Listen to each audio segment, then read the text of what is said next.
Young people were fascinated by Charlie. They were drawn to him, whether they liked him, hated him, loved him, or loathed him. Above all, he made them think. Are you truthfully here to try to change people's minds, or is there kind of a benefit to keeping people divided? How am I dividing people if I ask you if you disagree, you come to the mic?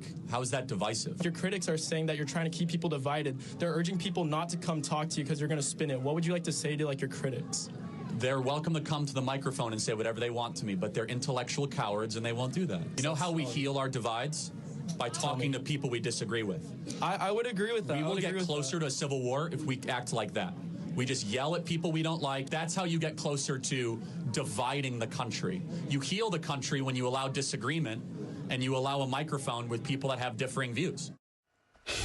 Here with me is Jack Posobiec, is a friend of Charlie's and a Turning Point USA contributor. Jack, thank you very much for joining us tonight. A night like tonight, America feels this loss deeply. But Charlie's work was inspirational. And a lot of people are asking that didn't maybe know him well or maybe didn't follow him well. Why was this guy so influential? And what would you say the reason is?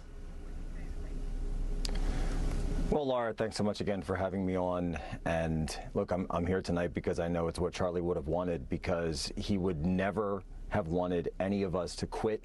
He would have never wanted any of us to stop. That word just simply wasn't in Charlie's vocabulary. Even he would take Saturdays off, but even then it was sort of the most aggressive day off. He would do family events and going out with the kids and hiking and just being out in the sunshine, which he absolutely loved. He loved the outdoors.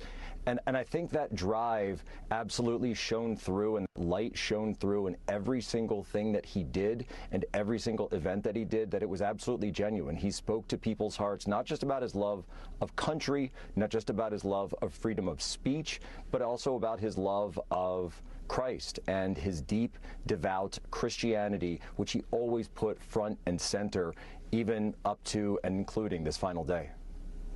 Do you think this was, and we don't know yet, this is speculation, but was this as much an attack on his Christian beliefs and his public proclamation of them, enthusiastic proclamation of them, or was it more about politics, Trump, and that?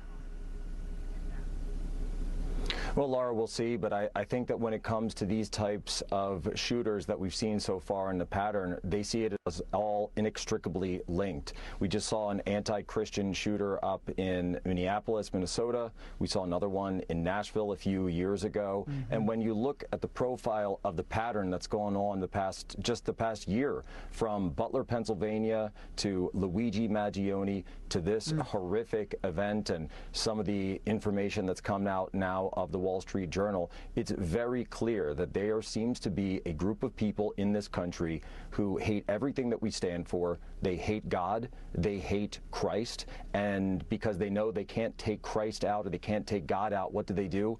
They target his followers, they target his children. Did Charlie have a succession plan at a young age? Like, he's 31. I mean, most people don't think of who would replace me. But people are wondering, who's the next Charlie Kirk? When do you think we would find that out? Because a lot of people are desperate to have someone else lead this movement.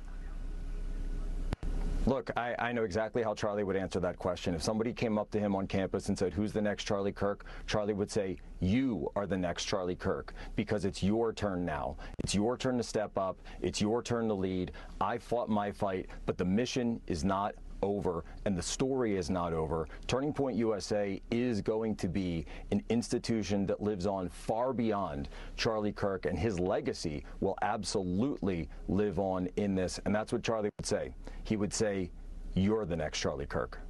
Yeah, he said it wasn't about him at all, even though a lot of people thought it was about him. But he said it's about the ideas. And Jack, Stephen Miller wrote something so powerful today on X, saying that there's an ideology that's been steadily growing in this country, which hates everything that is good, righteous, and beautiful, and celebrates everything warped, twisted, and depraved. It's an ideology at war with the family and nature. It's envious, malicious, and soulless. He went on to say that if it's not defeated, our civilization is actually at risk. Our children are at risk. Your reaction to that tonight? Laura, this won't stop until it's stopped. How many more of these political assassinations, political violence incidents do we have to see until it's stopped? We need justice for Charlie Kirk. We need justice for all victims of these incidents. And absolutely, the families need to see that actions are being taken at the national and federal level, task forces or whatever they need to do to put the resources in that stop the perpetuation of these types of acts of violence. And anyone funding this and funding this type of rhetoric that everyone's Hitler and a dictator and there's never going to be another democracy if this guy wins, all of that has to stop. Jack, thank you very much for joining us tonight. Important perspective. And coming up.